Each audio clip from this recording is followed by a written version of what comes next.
secondary outlet. Float and thermostatic traps offer a combination of mechanical and thermostatic operation. A closed float is used to sense the density difference between a gas and a liquid.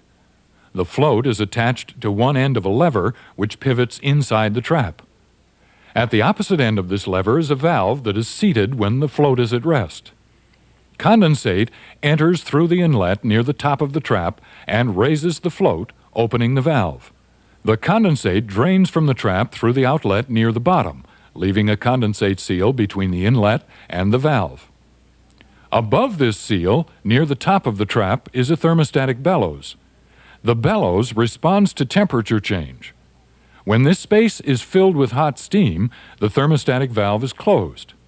Non-condensables, such as air, mix with the steam and cool the space near the top of the trap.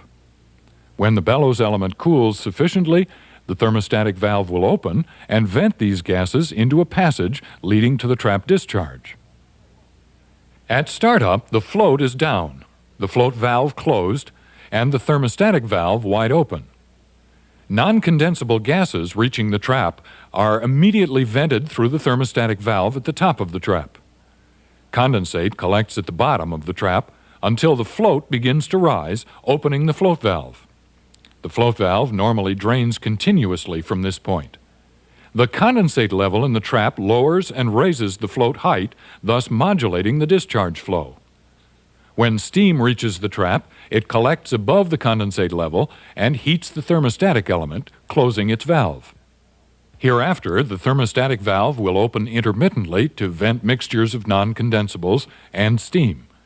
Should the trap become waterlogged, cooled condensate would open this valve and drain to the discharge line.